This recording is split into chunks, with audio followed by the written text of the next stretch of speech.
I am really excited for today's masterclass. I felt like kind of a kid waiting for Christmas morning as I've anticipated all of this. And it's a real pleasure to introduce everybody in our AMFAS community to Dr. Nick Wignall. He's a board certified clinical psychologist and organizational consultant who works with high performing teams and individuals. He's a mindset coach for anxious high achievers, and he writes a weekly newsletter that's read by 50,000 people every week and growing. And he helps people cultivate confidence and agency and resilience. And he runs a semi-annual emotional resilience training program called Mood Mastery. He lives with his wife and his four kids in the Portland area.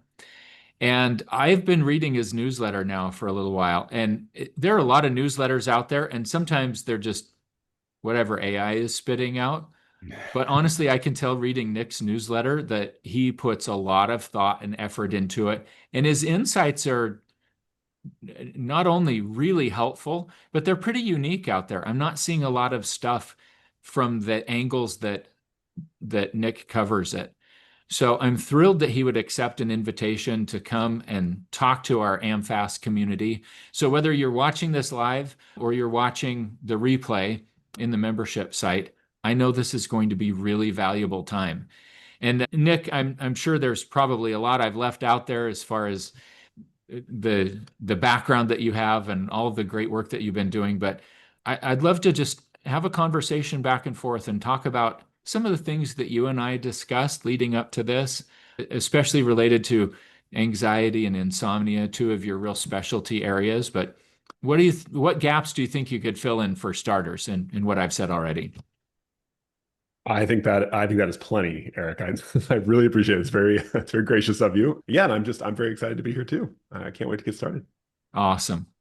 Well, one of the things that I've seen in a lot of your writing, Nick, is that you talk about stress frequently, you talk about anxiety a lot, you talk about the worries that people have, and I love some of the things that you say about it. In fact, there are a few things in your writing, like scheduling time to worry, that were so validating for me to read because I've asked people to do that in the past. That's a technique that has been valuable for me and for others in our AMFAS community.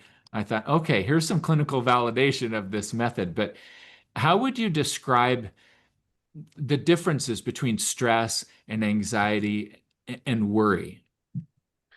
Yeah, I think it's a great question. It's a good one to kind of tee off our discussion because, in everyday experience, these things all kind of jumble together. When we feel anxious or scared or something, it's our bodies tense, maybe our heart's racing, we're feeling scared or panicky or frightful, and our mind can be buzzing with all sorts of worries, and we're catastrophizing and imagining the worst case scenario. So it all just feels like a big tangle of kind of overwhelmingness, right?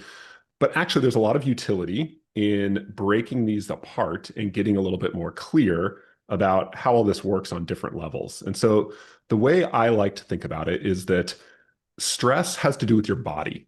Stress is a physiological response to threat or sometimes challenge, right? So it's things like, again, like muscle tension, increased heart rate, your temperature goes up a little bit, your pupils can dilate sometimes. It's basically a fight or flight response, and it can happen in gradations. It can be very, very tiny, all the way up to like a full-blown panic attack.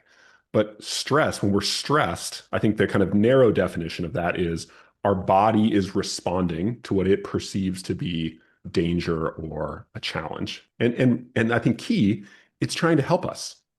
When we get when our brain perceives a challenge or a threat, it releases, a variety of different kind of neurochemicals and hormones, things like adrenaline and cortisol you've probably heard of.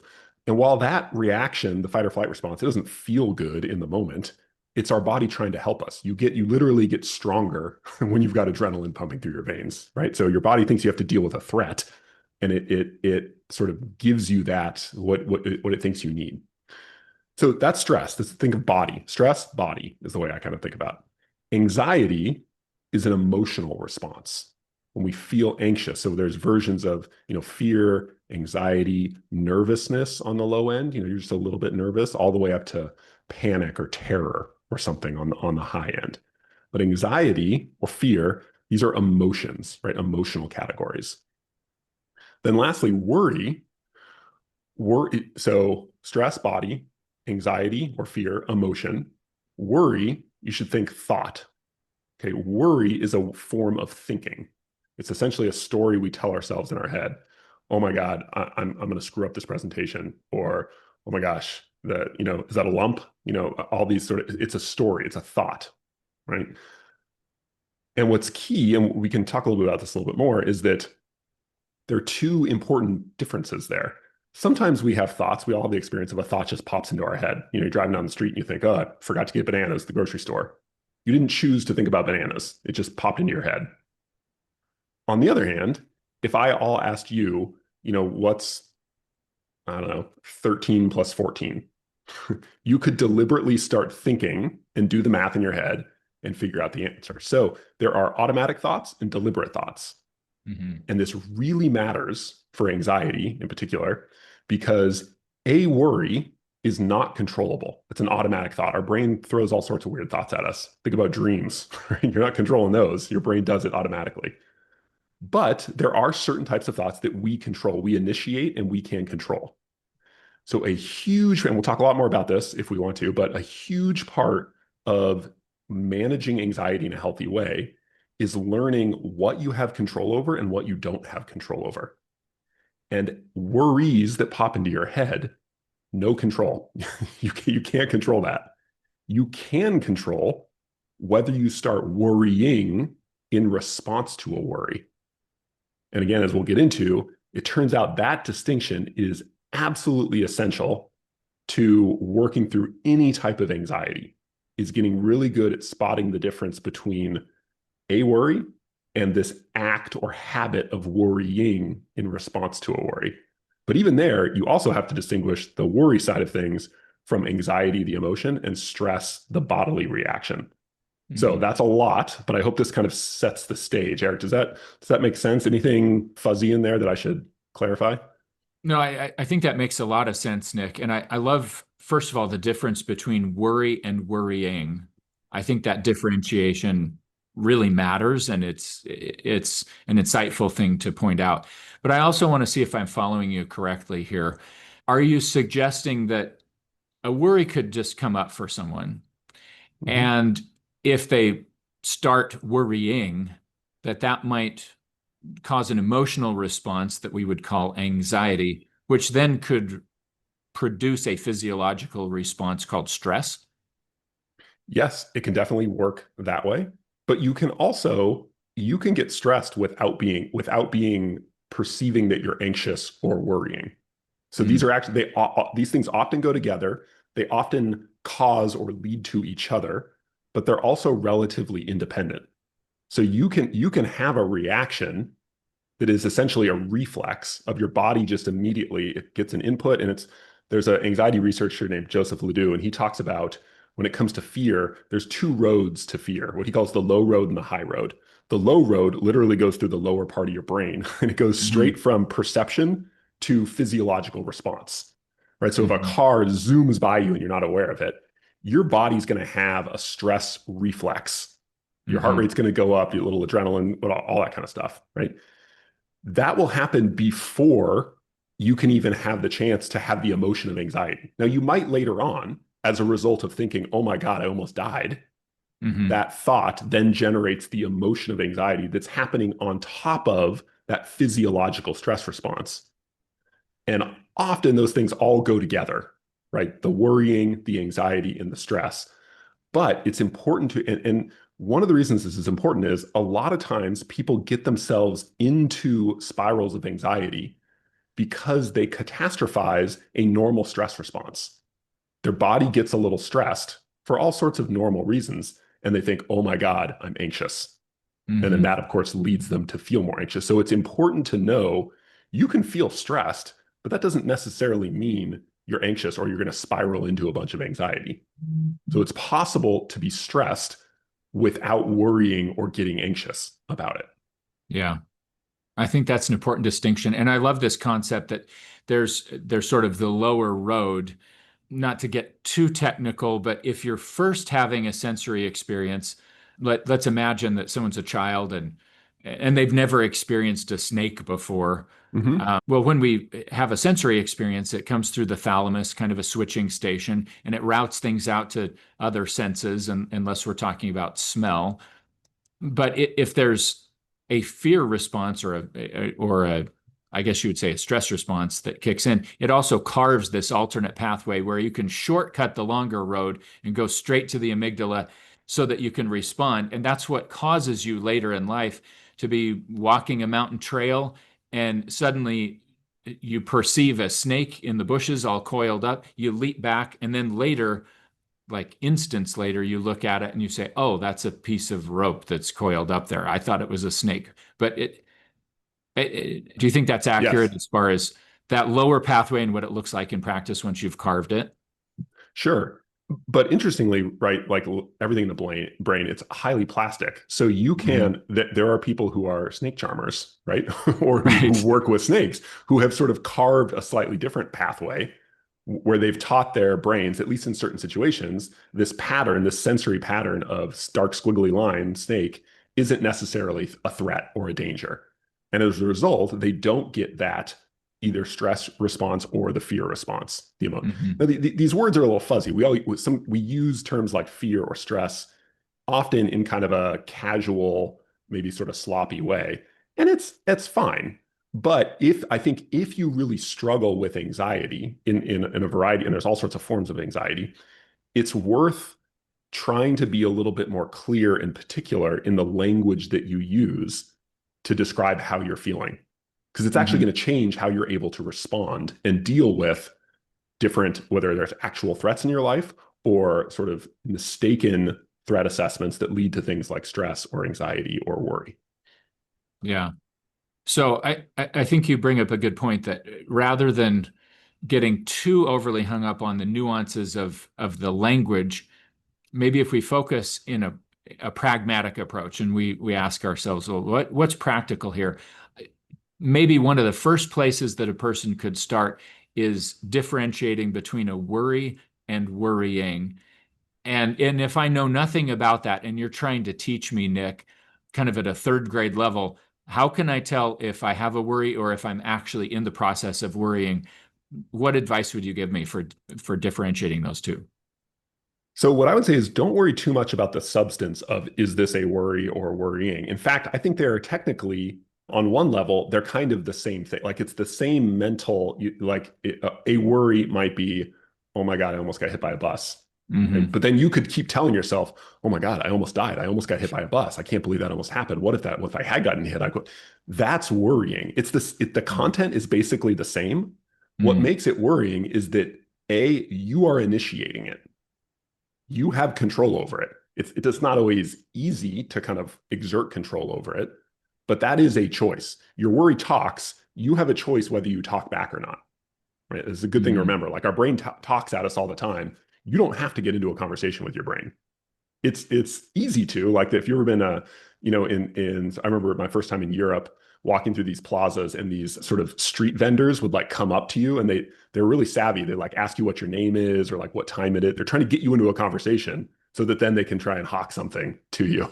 And what's key to realize is you don't have to acknowledge them, right? They're just trying to sell you trinkets. But if you get into a conversation with them, they're probably going to win. So similarly, if your brain throws a worry at you, and it takes sleep. We talked about sleep a little bit. You could think to yourself, oh, I'm not tired. What if I don't sleep at all tonight? That's your brain suggesting a thought. You don't have to get into a conversation with that thought. You don't have to go down the road of, oh my God, yeah, it could be hours before I fall asleep. And then tomorrow morning is going to be miserable. I'm going to be a zombie during this big thing I have to do at work, et cetera, et cetera, et cetera. That is all ultimately a choice. It's not always easy, but it is possible, especially through some of the techniques we'll kind of talk about, to Hmm. acknowledge, okay, my brain threw a worry at me. Do I actually want to get into a conversation? Will more thinking along these lines be productive? Regardless of whether they're true or not. It might be the case that you only get 4 hours of sleep tonight, but will continuing to think more about that be helpful to you? So I think this is really key. A worry Yeah. can be true and still be not helpful, in which case you have to it's important to get good at this skill of acknowledging the worry, but then drawing your attention somewhere else where it will be more productive instead of getting caught in the worrying spiral. There's a phrase that I read in one of your newsletters, Nick, that I think sums up in just two sentences what you just said. And the phrase that so impressed me was, is more thinking really what will be more helpful here, or is that just the response I'm most comfortable with? Hmm. And if I'm understanding you correctly, I think that's very much the concept that you're talking about here is you're sort of controlling the conversation with yourself and deciding intentionally what you're going to talk about and what's not worth your time. Yeah, which to be really candid is really hard sometimes, especially Mm. because, I would assume a lot of us, we are from the time we're 4 years old, we're in school and we're basically trained and reinforced for problem solving. This kind of thinking that goes, what's the problem? And then how do I find a solution and like fix the problem? Right. Then we go through school and we get rewarded and reinforced for that. And then we get into our careers. And most of us, in one way or another, are professional problem solvers. That's like what we do, whether you're a plumber or a physician or whatever, you're solving problems using your brain. And because we're so good at that, and it's frankly, it's rewarding when we do it and it works out, it's very hard to put that down and not use it when we're in a situation where we could use it. That kind of analytical thinking more about a problem. But it's absolutely essential to realize that more analytical thinking, more problem solving is not always helpful. And in fact, it's often counterproductive. That's the problem. People get stuck in chronic worry, which is what leads to chronic anxiety of all sorts of different flavors. It's because they're stuck in a mental habit of worrying, of applying problem solving when it's not helpful. Yeah. You've written a lot about chronic worry. And one of the Mm-hmm. things that I remember reading is you were talking about chronic worry that drives what you called free floating anxiety. Sure. And I wonder if you could explain that concept of free floating anxiety. What exactly is that, and how does chronic worry drive it? Yeah. So I think if you think about how our body is sort of evolved to handle stress, human beings are really good at having a stressor, whether it's a bear walking out in front of you while you're on a hike, or, you're a physician and someone gets rolled into the ER and it's a life or death situation. We're really good at handling quick bursts of even really intense stress, right? So we can handle really big peaks of stress. What we're not very good at is if that peak doesn't go all the way down, and it comes down, but not entirely. We don't get back to baseline. We stay stuck in this kind of like low grade fight or flight activation. Our sympathetic nervous system doesn't go all the way back to baseline. Human beings are not good at that. That is one major contributor to chronic inflammation, which leads to basically every negative long-term health problem out there, as far as I understand. And a part of that is because our stress levels never go back to baseline. And it's not by far the only reason, but one really big reason of that is because if you stay stuck in a habit of constantly or repeatedly worrying about things, what you're essentially telling your brain is there's threats out there all the time, right? So you're worrying about some strange symptom, maybe health anxiety is your thing, and so your brain is constantly thinking there's some danger out there. Or you have social anxiety, you're worrying about what other people are thinking of you, everything from the checkout clerk at the grocery store to, your coworker at work or whatever. When you're constantly worrying, when you're constantly telling your brain something's dangerous out there, your brain is going to stay in this elevated, mildly, but like chronically elevated fight or flight state. So physiologically, you're going to be in that mildly elevated fight or flight state, your sympathetic nervous system arousal, which has all sorts of bad physical outcomes. But also Mhm. emotionally, you're just going to be constantly kind of on edge, like just this kind of low grade anxiety. This is free floating anxiety, where it's just sort of floating. You're not having panic attacks all the time. You're not like constantly, on the verge of a breakdown, but you're just always like 10% more anxious and stressed than you should be. Hmm. Very often, that's the result of this habit of chronic worry, where you're constantly kind of like worrying about all sorts of things. And because you're so used to it, you don't even realize that you're doing it. So that's free floating anxiety. The clinical version of this is GAD, generalized anxiety disorder. Hmm. But you can have non kind of subclinical versions of this. A lot of people, especially people I tend to work with who are what I would consider kind of high achievers, strivers, very goal oriented, ambitious type people. So often they have this chronic worry and free floating anxiety that ultimately is not only making them miserable, but it's kind of hampering their performance. You can't perform well. You can't handle the big spikes of anxiety if you never get all the way back to baseline. So sorry, that's probably too much, but that's basically how I think about free floating anxiety. Yeah. Do you think it's fair to say that free-floating anxiety is sort of like the mental emotional equivalent of chronic inflammation in physiology? Yeah, I mean, I think that's not a bad analogy. I mean, these things are complex, of course, but it is. Hmm. It's like you're in a, I think just like ideally your body has an inflammatory response Hmm. in response to a particular stressor or event. Like you need your body when there's a virus in your body or when you've had a heart attack or whatever. Like inflammation is your body trying to help you, right? But if it's constantly going on, it's actually bad for your body. So Yeah. similarly, fear, right? And I distinguish fear and anxiety. Fear is helpful. Fear is like when you the emotion when you perceive a danger and it helps you deal with the danger. Anxiety is unhelpful fear. It's when your brain gets confused and has an emotional response to something that's not actually a threat as if it was a threat. So when you're constantly in this state of feeling afraid all the time, that's a very non-optimal scenario, right? You can probably get function fine. You're still going to go to work and like you can get things done.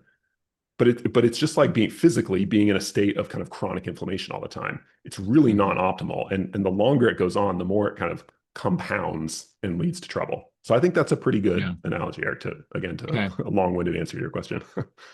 So it sounds to me like part of what you're saying, Nick, is that there's a big difference between the persistent belief that the world is a dangerous place versus there are dangers in the world.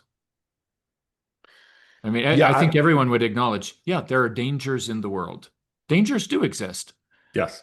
but the overall belief that the world is a dangerous place where everything is seen through the lens of fight or flight and everything is dangerous, every interaction is dangerous, is kind of tied into that concept of free floating anxiety, if I'm hearing you right. Yeah, and I might actually break it into three categories. I would say there are certain situations where there is nothing dangerous. And so if you're feeling anxious in a situation like that, that's definitely something you want to look at. Then there's situations where you are literally confronted with a danger. A bear walks out in front of you. Like you got to get out of there. You got to do something, right? So thinking about how do I get out of here? That's helpful problem solving, right? That's Hmm. adaptive worry. But I think the more common situation is we find ourselves, there are actually potential dangers out there in the world, right? Like nuclear war would be awful, right? That's a real potential threat. But can I do anything about it right now? Is me worrying about nuclear war doing anything productive? Is it helping me or anyone else? Nope. In fact, it's unhelpful. It's just making me stressed out without getting me any benefit. So I think those three categories of, this worrying activity, which is essentially, remember, worry is just unhelpful problem solving. It's unproductive problem solving. When there's something you can actually do, thinking about potential dangers and how you would handle them, that's great. That's problem solving. That's a good thing. But if you're doing it when it's not helpful, when it's not productive, that's worrying. And I know there's a Hmm. thing in the chat, so we should probably get to like, well, what do you actually do about it? Yeah, yeah. Randy brings Diagnose up the a great problem pretty point as well, far but as what, yeah, it's an interesting conversation, but as far as the practical nature of things, one of the things that I mentioned right at the beginning that caught my attention was the concept of scheduled worry. And I know you have a whole framework for that. And I'm yeah. excited to hear about that because the idea is something that's resonated with me for a while, but you've probably added some nuance that I've never even considered. Yeah, so scheduled worry is it's really a gem of an idea, and it goes all the way back to I think the 70s. There was a psychologist. I think he's still around. I think he's still with us. His name's Tom Borkovic. He's retired, but he was an anxiety researcher, and he developed this technique called scheduled worry for generalized anxiety disorder specifically. And he kind of like a narrow version of it. But then it people kind of forgot about it. It's one of these things that kind of got lost to time somehow. And the place it survived was in the cognitive behavioral therapy for insomnia. There's this really niche treatment for insomnia that's actually wildly effective. It's by Mm. far the best treatment for insomnia there is, but almost nobody knows about it, which is a real shame. But those people really globbed on to scheduled worry because it helped their folks who, chronic worry is one of the major drivers of insomnia. If you're constantly worrying, you're going to be anxious. And if you're anxious, you can't fall asleep. So they kind of held it and sort of like carried it into the future. It would have got lost to the sands of time. But that's how I came to know it, is through my work with insomnia. Anyway, the gist of it is it's really simple. Actually, it's not rocket science. Every single day, you make time, usually about 10 minutes, and you sit down with a piece of paper and you write down every single thing you're worried about. From the tiniest little thing, like remember the bananas you forgot at the grocery store? A Mhm. very minor worry that doesn't cause much anxiety and is pretty inconsequential. It's fair game. All the way up to the other example, like nuclear war. You have the huge, terrifying, worries. Anything you're worried about, you just spend 10 minutes. It's a little like a free writing exercise where you keep the pen moving and you just jot down every single thing you can think about that you're worried of. Now, and then here's the kicker. This always throws people. Once you're done, throw it away. You do not keep it and analyze it or do anything with it. You immediately throw it away, and then you come back and do the same thing the next day. In between, if you catch yourself worrying, remember, worrying is unproductive, negative thinking about potential threats. If you catch yourself worrying, you try your best to remind your brain, you take a rain check on your worries and you say, brain, look, we've got a time for this. I appreciate you. You think something's wrong and you're trying to help me. I appreciate that. But now's not our time. I will get to it at 6:30 p.m. tonight when I have my scheduled worry time. So you take a rain check on the worry and then you refocus on the task at hand, whatever it is that's important to you or meaningful. Now, what happens? So that's it. That's the basic. That's the gist of it. There's some variations on it if you want to get kind of complicated, but that's really just the meat and potatoes of it. Now, I should say, when I say this, I should clarify. People think that the active ingredient in scheduled worry is basically some version of catharsis. Like, oh, it feels so good to like unburden myself of my worries, right? I get them out there. They're not in my head. They're on paper, and then I throw them away. The Freudians would be all over this. They would love this. Turns out that's actually not how it works. It might feel good to you to get your worries out and onto paper. But the real trick, the reason scheduled worry works is it trains your brain to believe that worries and the anxiety that goes with them are safe, not dangerous. By deliberately approaching your worries instead of avoiding them or trying to get rid of them. Because when you worry and then you start worrying in response to a worry, almost always the real motivation there is, I got to get rid of this. I'm feeling anxious and my brain's worrying and I got to stop. I got to get rid of that. Unfortunately, you have to think from your brain's perspective. Anytime your brain sees you afraid and immediately trying to get rid of or eliminate something or run away, so fight or flee, it, not surprisingly, assumes that that thing is dangerous. So when you start worrying in response to feeling anxious or worried, you're teaching your brain that to be anxious, that anxiety is dangerous, which means the next time anxiety pops up, you're going to be anxious about feeling anxious. And your overall anxiety is going to go way up.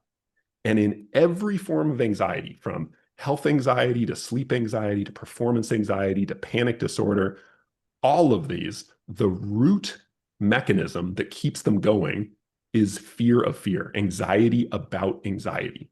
Because when you try to get rid of your anxiety with coping skills or kind of like distraction or trying to problem solve it and like understand why it's happening, your brain interprets that as this is dangerous, which in the long run just makes it more intense. This is called fear learning. Okay. Mhm. So what scheduled worry does is Scheduled worry reverses the process. Instead of running away from or trying to get rid of your worries, you are deliberately approaching them. And if your brain sees you deliberately approaching something that it first thought was scary, it's eventually going to learn that that thing is safe because it's like, hey, well, this thing is actually, my person here keeps going toward this thing. It must not actually be dangerous. I must have been mistaken. And it leads to what's called safety learning. So your brain, the cool part about your like amygdala and the fear center in your brain is it's adaptable. Unfortunately, you can teach it to be afraid of all sorts of things that aren't actually dangerous. I think we all have kind of experienced that on some level, right? But what's great is the reverse is true too. You can unteach these mistaken fear beliefs.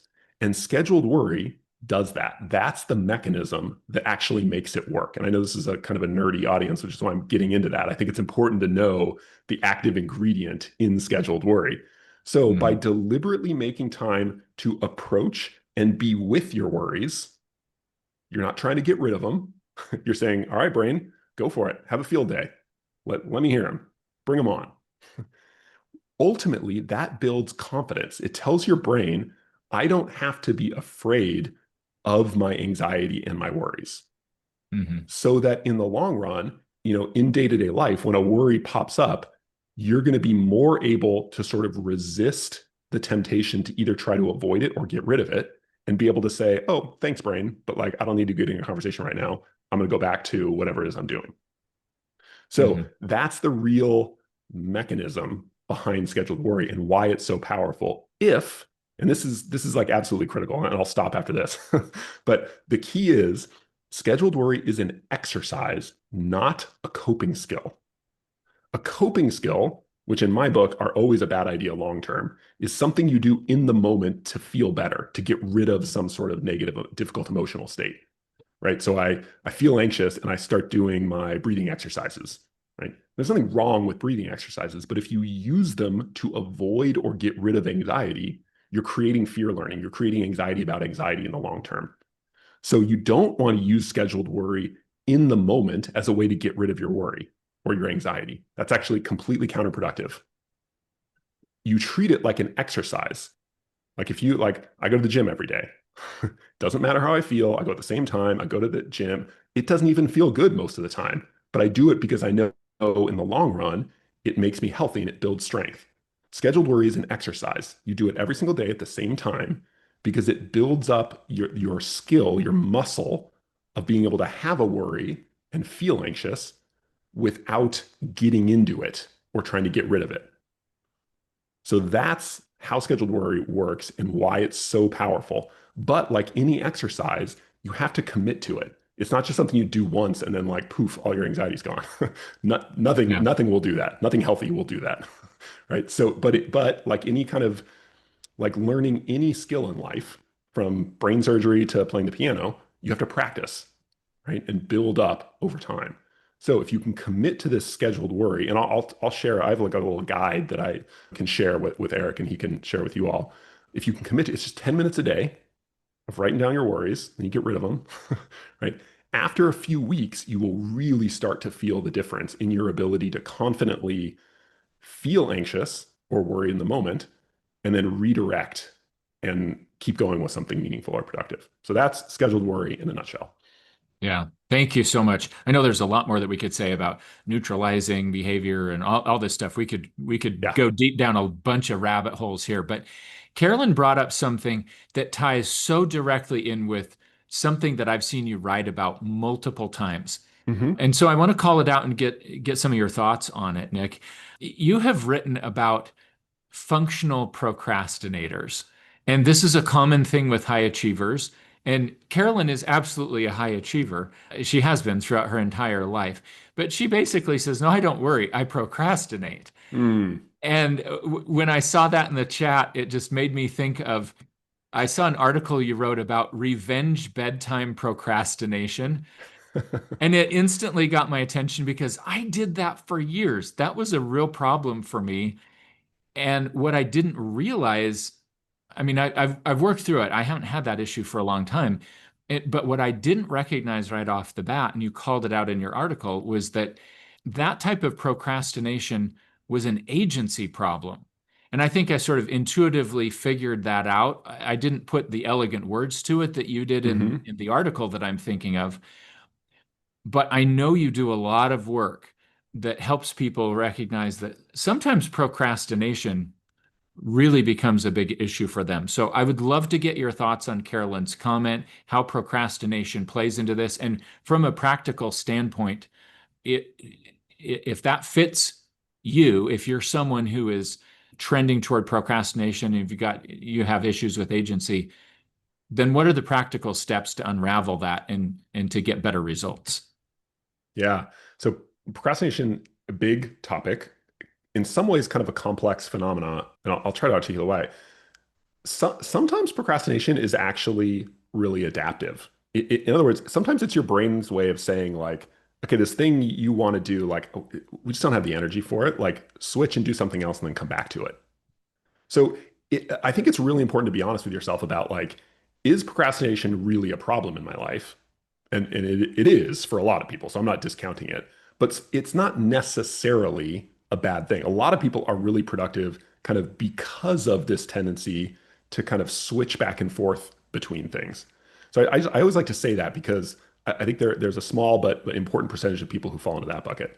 Now, if procrastination really is a problem for you, not that you're like losing your job because you procrastinate too much, but it's causing a lot of stress. Maybe the quality of your work is not as good because you're putting it off to the last minute. And if you had more time, it would be better quality overall.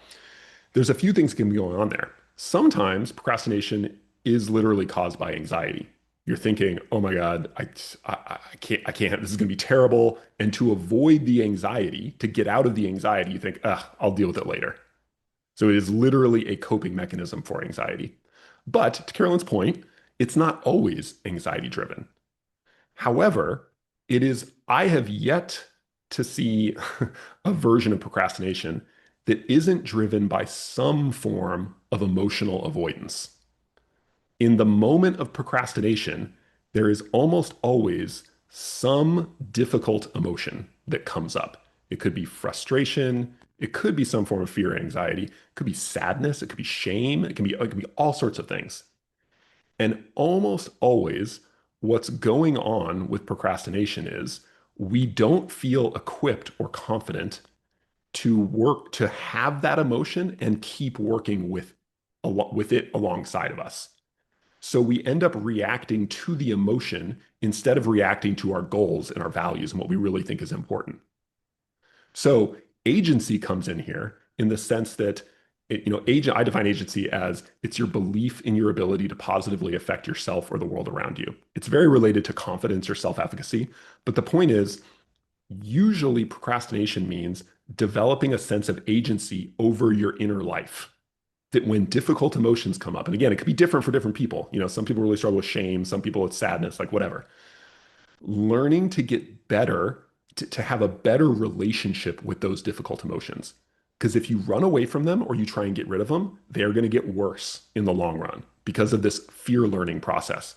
The more you run away from or try to get rid of something, you're teaching your brain that it's a threat, which you might get out of it in the short term, but long term, it's going to get even worse.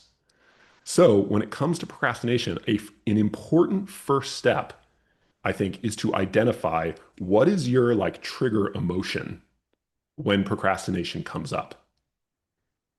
And then once you identified that, it's not complicated, but it is difficult. The kind of judo move you need to get better at doing is to validate that whatever that emotion is, might be anxiety, might be shame, whatever it is, to say, you know what, it makes sense that I'm feeling this way right now. And I don't have to get rid of it. I can keep moving forward with this emotion instead of feeling like I need to get rid of it or solve it or something like that. It's a profoundly different way of thinking about emotion. We tend to think about difficult emotions as like viruses we need to get rid of, but they're not. They're your brain trying to help you. They might be mistaken. It might not actually be helpful. But when you feel a difficult emotion, your brain is always just trying to help. And so acknowledging that and sort of validating that can take a lot of the intensity off of the emotion and allow you to keep moving forward toward your goals and values, whatever really matters to you, instead of reacting to the emotion and running away from the emotion. Because when you run away from the emotion, you're not running toward what you actually want to be doing. That's my basic model of procrastination. Mm. So it sounds like part of what you're saying is that agency and understanding this concept of agency, in your view, is probably our most powerful tool for conquering anxiety. I think I don't know that I would call it a tool. I think it's like a muscle. Like when Mm. your agency muscle is really developed, your ability to respond well to anxiety and any kind of difficult emotion goes way up, right? So the question is, how do I develop more agency, more confidence in my ability to handle these difficult emotions? And there's all sorts of ways to do that. Scheduled worry, actually, that's one way of looking at how it works. You are deliberately confronting the thing you're so afraid of. And so you're teaching your brain, I can handle this, right? But you can do that for all sorts of. I have this little technique I call the AVA method. AVA is an acronym. AVA stands for acknowledge, validate, act. So in the moment, when you're confronted with a difficult emotion, the essence of acting with kind of agency and resilience is you want to acknowledge whatever it is you're feeling, anxiety, shame, anger, sadness. Just label it very plainly. I'm feeling anxious right now. Validate it, which means it's on some level, it's probably understandable that I'm feeling this way, even though this fear is irrational, or I know I don't need to actually be afraid. On some level, I've taught my brain to be afraid in these situations, so it's not surprising. My brain's just trying to help me, even though it's not helpful. It's just a little confused. And then you're going to take action. You're not going to sit there and like have a 50-minute therapy session with yourself in the moment. You don't need to do that. Acknowledge and validate how you're feeling, then move toward your values. Take action on what really matters to you. That's going to teach your brain that these emotions aren't dangerous. Like you're okay just having them and getting on with your life anyway, which is the like essential lesson for building genuine resilience and agency in the face of difficult emotions. And again, I have another little like guide I can like share with people on that little methodology. Can I Is this, yeah, go ahead, I, Aaron. I was just going to say, is what you're describing what you mean when I've seen you write about the difference between a confidence mindset and a coping mindset? Yeah. So a coping mindset says, oh, I feel anxious or I feel ashamed. I can't feel that way. I have to do Mhm. something I have to regulate my emotion. I have to make it less intense. I have to get rid of it, right? But again, coping is for problems, not emotions. Mm. You cope with the bear chasing after you. You don't cope with feeling afraid. Right? So rather than coping and trying to get rid of the anxiety, what the confidence mindset says, another little catchphrase I have is don't be anti-anxiety, be pro-confidence. It's not about getting rid of anxiety. It's about having the confidence to deal with it well, right? And so the confidence mindset means I'm going to do things that will build up my capacity to tolerate and have anxiety and still do what matters anyway. That's the essence of courage, right? Something we all I think probably aspire to. Doesn't mean you don't feel afraid. It means you're able to do what's important to you despite feeling afraid. So forget about getting rid of anxiety and instead focus on what are the things I can do that will build up my confidence. So that's the gist of that, the kind of Mhm. confidence, not coping mindset. Yeah, that's great additional clarification. And It also, if you don't mind, I wanted to get to Randy had a really good question about intentional breathing, and yeah, I was it just actually, going there. So yeah, we're on the same page. it dovetails perfectly with that. I'm a huge fan of, there's this kind of trend in mental health and wellness around breath work, which is getting really intentional about breathing. And I'm a huge fan. I love it. I think it's really helpful for all sorts of things. I'm learning a ton about it myself. There's a guy named Johnny Miller he's become a good friend and he does a lot of good work on it. If you're interested in learning more about that. But the key distinction when it comes to breath work and breathing exercises and anxiety is it's not the thing itself. Breath work is fine. It's great. It's just like mindfulness, right? Or all sorts of things. The question is, how are you using it? And from my perspective, if you use breath work as a coping mechanism, so I'm anxious, quick, I better do my breath work exercises because I want to not feel anxious anymore. It's all about the motivation. If your brain sees you doing that, you might successfully feel a little bit less anxious in the moment, but you're going to be more anxious long term because you've reinforced this unhelpful belief that anxiety is bad because your brain has interpreted your use of the breath work as a like a fight behavior. You're trying to get rid of your anxiety. So I do not like breath work as a coping mechanism for anxiety in the moment. I love it as an exercise, something you do every single day on a regular basis, regardless of how you happen to feel in the moment. And if you do that regularly, I think it helps tremendously with your ability to respond to anxiety in the moment. It also helps with your just like physical health on all sorts of levels. So I love breathing exercises as an exercise, but not as a coping mechanism. I think that's a really interesting distinction. And to add one more thing to that, I can see how, based on your scheduled worry framework that you were talking about, where it's, Hmm. hey, I've got a scheduled time, it's an exercise, I'm practicing walking up to difficult things, and I'm experiencing Yep. some of what goes with that. I think there's a lot of value in one of the things that's been kind of a hot topic lately of hypoxic breathing exercises, where you are practicing breath holding, which is an intentional way of inducing an anxious experience physiologically, or a stress response is probably the more accurate Yeah. way to put it. You are experiencing the stress of your body screaming for oxygen, but you're practicing sitting with it.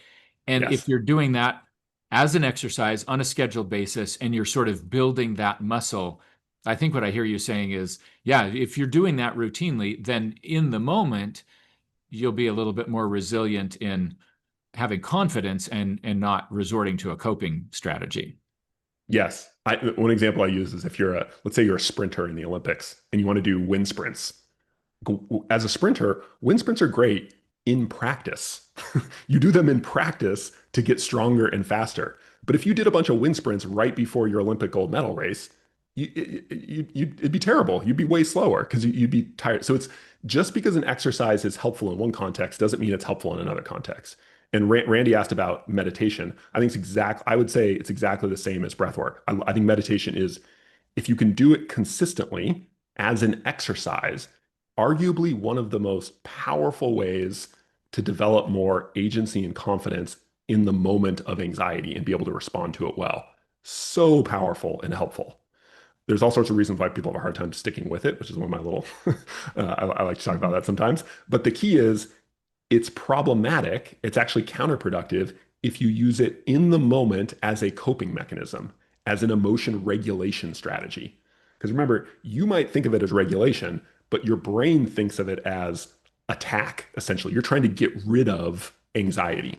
You're using this tool, meditation, to get rid of anxiety.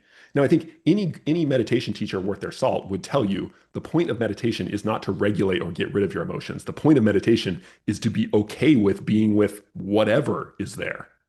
You're not trying to get rid of anything or regulate anything. You're just noticing and being okay with whatever is there. So I think, again, I think meditation is awesome as an exercise, not as a coping strategy. One of the things that I remember reading in a newsletter that you wrote, Nick, is I think it ties into this idea of a confidence mindset versus coping.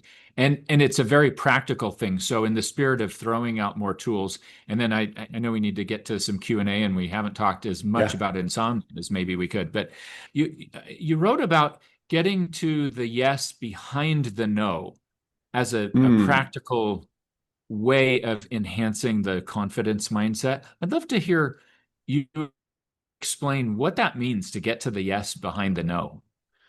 Yeah, so I often talk about this in the context of communication and relationships. Like, so when people have a hard time setting boundaries and like saying no to other people, it's often because they're thinking of it entirely as this negative thing. Like, I'm just saying no, and people are going to be so frustrated and disappointed. And even me saying no all the time just feels kind of negative, right?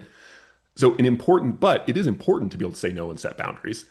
So, a really helpful way to get yourself over the hump and be able to do that is to remind yourself that you're not saying no just to be negative.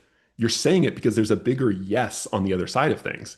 When your family asks you to host Christmas dinner and New Year's dinner again for the 10th year in a row, and you want to say no, it's not because you're trying to be negative or difficult. It's because you're focusing on self-care, right? And you don't want to be like harried and stressed out all holiday season. You want to be present with your loved ones, and you can't do that if you're prepping for, holiday parties all the time.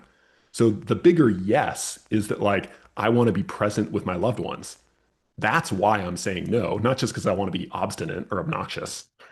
So it's really helpful in relational context, but it's also a sort of a subset of a bigger, I would even say like philosophy of life, which is this idea of agency and moving toward what matters to you, not running away from what you don't want. It's this Mhm. approach versus avoidance sort of attitude toward life generally. When we experience painful things from anxiety to insomnia to grief, all sorts of stuff, right? Our very understandable instinct is, like pain, like we want to avoid pain. But fundamentally, if you think about how the body works, pain is not the problem. Pain is a messenger telling you that there's something else that needs to change, right? So I think that it relates to the confidence mindset in that it's you don't want to live your life in response to your emotions.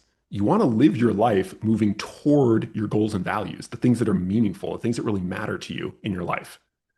But if everything is about feeling better, you're going to be constantly reacting to your emotions and essentially procrastinating on the stuff that really matters. So it's this mindset shift from like, my emotions are important and they're my brain trying to help me and I should listen to my emotions, but I can't be obsessed with my emotions one way or another. It's not helpful. It's not the way any of us, I think, ultimately wants to live our lives. So this getting to the yes behind, like, I'm feeling anxious and I should keep working and finish this project, even though I want to like get out of here and like procrastinate so I don't feel anxious anymore. I'm going to do that because, you know, creativity really matters to me. And writing my first book is really, really important. That's the yes behind, the sort of why I'm saying no or putting boundaries on one part of my brain that's like, this is uncomfortable, get out of here. No, I'm putting boundary. I'm saying no, not because I want to be negative, but because I want to say yes to a bigger goal or value. Yeah. Thank you. And it sounds like you're giving some language there in your description to something that Randy asked about in the chat of, hey, can you redefine agency again? And it sounds like that's exactly what you're talking about, moving purposely towards your goals based on your values. Um, So the best way to think about agency is think about your favorite hero from any story, whether it's Harry Potter or Moana or, Ulysses or whoever it is. The definition of a hero is someone who goes after what they want, the good thing that's important to them. They follow their sort of North Star, even though it's scary, it's uncertain, they don't know everything yet, they don't have a playbook, but they're willing to like move through that uncertainty and go after the positive thing that they want in their life, right? Despite that. So again, technically, I define agency as it's the belief in your ability to positively affect yourself and the world around you. So it's the sense that like I am an agent, I am the hero of my own life. I'm not a side character who just like follows along in other people's quests and kind of passively reacts to what happens to me, right? I am an agent and I'm the one who's going to decide how I'm going to respond and move forward in life. It's a big concept. so I have a whole article like getting into that, and so I think Eric said yeah. he'd share that. So Yeah, basically, we are agents rather than objects that are acted upon. that's a nice distinction because in a lot of life we can feel like objects, like stuff's just Mhm. happening to us, and we're getting dragged Yeah. along, right? And sometimes things literally do just happen to us, but a lot of the time we have more agency over our lives than we realize. And building agency really like it's a mindset thing, and it takes practice like anything else. Yeah. Well, Nick, I feel like we could just keep talking for hours because you have such nuanced views of so many things that are common to human experience. And I think there's probably been something here for everybody that has resonated really well. But I want to open it up to any additional questions that people might have. I know we've addressed some questions as we've gone along, which has been great. People have been active in the chat. And while people are thinking about questions that they might want to ask, directly. Randy asks a good question, though he says he's got a million. He says, we help folks recognize and address risk factors that impair brain health. Could you address what you see as significant health slash physiological triggers of poor brain health? I mean, my head goes straight to sleep. I'm not an expert in brain, like the physiology of brain health specifically, but my understanding is it's one of the most important kind of variables when it comes Mhm. to healthy cognitive aging overall. Now, there is a whole bunch of stuff that goes into sleep and sleeping well. But my experience, the kind of part that I have expertise and experience in, is when insomnia, which is not a physiological disorder, it's not like narcolepsy or sleep apnea or something like that. It's a psychological disorder, which is marked by it's the struggle to fall asleep. It's not that there's anything wrong with your ability to fall asleep. It's essentially that you get anxious around sleep, and that arousal interferes with your natural ability to fall asleep. So one of my, I used to get in fights with, or not fights, arguments with people at conferences that I said insomnia should be considered an anxiety disorder, not a sleep disorder. It's superficially about sleep, but like, in medicine, you can tell how advanced or primitive a specialty is by whether they define their disorders and diseases by how they look or by the mechanism that causes them. Like cardiovascular disease, it's not chest pain disorder. That's just how it looks, right? We define cardiovascular disease by like the underlying mechanism, right? So calling insomnia a sleep disorder is a little superficial. Like it just happens to be about sleep. But the mechanism is, for a variety of reasons, you get anxious around bedtime. You worry that you're not going to fall asleep or that you're not going to get good sleep or that you're not going to be able to perform well the next day because you don't get enough sleep. And that worry and anxiety is what interferes with your body's capability of sleeping, which again, there's something wrong with that. So really, I think I would say if you struggle with sleep, with insomnia specifically, looking at it through the lens of anxiety and using some of the tools of anxiety as a way to address insomnia. And again, scheduled worry is actually a great one. It's one of the first things I do whenever I work with someone with insomnia or sleep trouble is just get them into a habit of scheduled worry. And often that alone like takes care of their sleep issues. Not always, of course. But Randy, hopefully that is, one way to get at a very big, important question. Yeah, love that. Carolyn, Carolyn I just saw asks, Carolyn's, yeah, yeah, best time of day to do scheduled worry. This is a good question. The basic answer is whatever time you can stick with. So what's most important is just that you're doing it consistently, ideally daily. My experience is that most people find it most helpful in kind of like the early evening. I think right before bed is often not a great idea because it can be a little arousing. You're confronting like worries. It's not as terrible as people think it's going to be. It's actually not as anxiety inducing as you would think. So I would say not right before bed. And then usually like first thing in the morning tends not to be very helpful for a variety of reasons. So like midday or early evening are like the two times when I would say 90% of people who do it successfully, it's probably one of those two options. yeah, Good question, though. Yeah. great. And looks like you got a new champion in Randy. He says, Oh, Nick, thanks, I'm Randy. adding you to my list of health heroes. Thanks for your expertise. And we go, yeah, I echo that. This has been phenomenal. And the distinctions that you've made, I think, are so helpful. Daryl, who's a longtime AMFAS member, says there's a lot of information on the net about the helpfulness of grounding sheets for sleeping uh, with insomnia. So I don't know if that's ever come up in your work. I've got a I'm not little bit of familiar with experience. grounding sheets, really, so I might That's punt on that there's one. a lot we could say about that, but that's Yeah. we'll stick with some things that are more within your expertise for the purpose of this meeting. Yeah, I should say, hopefully I made this clear, but things like anxiety and insomnia, they're incredibly multifaceted. They're incredibly complex, right? You can have what looks like an anxiety problem because you have a overactive thyroid, right? Not because of any Mhm. like mental habit. So it's important to acknowledge that this is not what I'm describing is not the only way or even the best way to address things like anxiety or insomnia. But these more psychological kind of inputs to anxiety and insomnia are very often what's going on. And if that is the case, I think some of the stuff I've talked about is really helpful.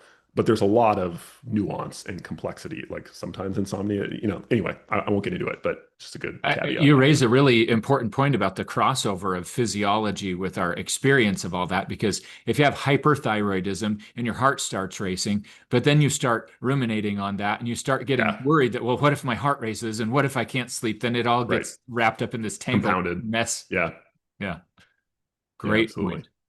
Are there any other questions from those of you who are with us?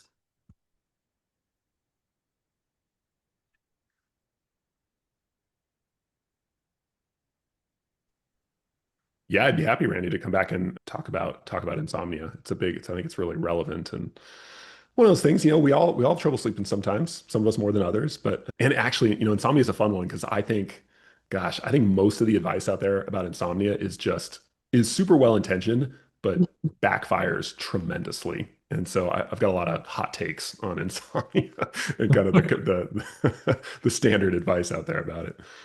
So yeah, maybe we'll have to do another one. I'll That'd be add fun. to that in that from a medical perspective, doctors are so ill-equipped to manage insomnia because we use pharmaceutical agents, which create all types of other problems. So benzodiazepines or non-benzos or anticholinergic agents, which are not sleep medicines, but just make people feel tired and mess up the brain. So yeah, I think this set the stage for understanding your approach, but I would love to have you come back and actually say, okay, this is how I walk someone through their evening routine preparing to sleep so that they can overcome insomnia. I think that would be helpful. Yeah, absolutely. And Randy, it's such an interesting point. I worked with a lot of physicians in my doing my anxiety and insomnia work, and you're right that most of them are super well intentioned, and that's what they're trained to do is mostly the kind of pharmacological approaches to insomnia, and they're not trained or knowledgeable about some of these other approaches that we have. And that's not to say that there's a place for pharmacology in a lot of these things, but it's about kind of having the big picture in mind and knowing when it's helpful and when it's not helpful Mhm. long term. Yeah. Nick, I have a quick question. Some of your Sure. early comments reminded me of Eckhart Tolle. Has he Oh been an yeah. influence of yours? I think I've maybe read one book of his a long time ago, but not especially, but it's probably indirectly in that a lot of my influence as a psychologist comes from what's called third wave behavioral therapy, Hmm. which incorporates a lot of the gist of it is that kind of the behavior therapy started with like Skinner and like rats in a lab and just like kind of, conditioned responses, stuff like that. Then the cognitive people came on board and they were saying, well, it's all about how you think about things, right? It's your interpretation of everything that determines how you feel. So you got to get in there and address, if you're thinking incorrectly, you got to get in there and fix those cognitive errors and think more realistically, and then you'll feel better. You'll have more realistic, balanced emotional responses. The third wave says there's something to both of those, but actually, when something distressing happens, you feel anxious or you get a worry pop into your mind, you don't have to do anything. Like you can just notice it and then get on with what you're doing. Think about a really basic mindfulness exercise, which is you're focusing on your breath. And if you notice a distracting thought, you sort of observe it and go, huh, okay. And then you go back to your breath. So there's this third wave of psychotherapy, of kind of behavioral psychotherapy that really took up this, incorporated this tradition that has a lot of kind of Eastern sort of meditative influences and worked it into traditional or kind of behavioral psychotherapy. So I would bet a lot of those principles are probably from or at least influenced by people like Eckhart Tolle and other folks like that. Yeah. Thanks. Yeah, Okay. great content. I really enjoyed this. Oh, awesome. Thank you. Mhm. Yeah, Nick, thank you so much. This was fascinating. I think you put a lot finer point on things that have come up in a variety of ways over the years with clients that we've talked to and coaching sessions that I can think of. And this was Mm, so helpful. And I'm thrilled that you would even consider the possibility of coming back and talking more specifically about insomnia. I know that sometimes that's a real issue for members, not only some people that are here, but there are a lot of people who can't join us live that will be sure. watching this on the replay. That would be super valuable to them. So thank you so much. I want to give you the last word in all of this. is there any closing thought that you'd like to leave people with? And then in addition to that, would you mind sharing how people could get access to your newsletter or other materials if they were interested in diving a little bit deeper with what you're doing? Sure. Yeah, so you can do my website is nickwignall.com, and you can sign up for my newsletter and read articles, and it's all right there. I send out a weekly Monday morning newsletter with usually a new essay or podcast or video every week. And yeah, closing thought, I guess, is I have this phrase I call it the friendly mind. And the friendly mind is this sort of philosophy of emotional health, which is again this idea that no matter how something feels, an emotion, a thought, a belief, whatever it is, your brain is always trying to help you. It's like a good friend giving you advice. The advice might not be great or it might not be pertinent, but your brain is always well intentioned. It's like a friend who's trying to help. And you're going to have so much more success responding in a healthy and productive way to emotional difficulties if you can kind of keep that metaphor in mind that my brain is not an enemy trying to get me. It doesn't have like a virus or an infection. That's not why I'm feeling. It's just misguided oftentimes. And so I need to respond to my brain as if it was a friend. I'm not going to cut a friend out of my life just because they gave me some bad advice about what movie to go see or not. They were trying to help, right? It was well intentioned. They make mistakes. It's the same with your brain. So it's developing this kind of tolerance in like the richest sense of the word for even when something doesn't feel good, doesn't mean something's wrong, right? Or we need to get rid of it. Yeah, so that might be kind of a final thought to chew on. Well, that's an absolute gold nugget. That's a lot to think about. Thank you so much. Thank you, everybody who's joined us here live. Thank you again, Nick, for a brilliant presentation, for sharing your insights that you've spent really your whole career gathering. We appreciate you sharing with us. And we look forward to seeing everybody again next week for another AMFAS Masterclass. Thanks again, everyone. That's great. Thank you, Eric. Okay, Thank you, see everyone. you all. Thanks, everyone. Happy Friday.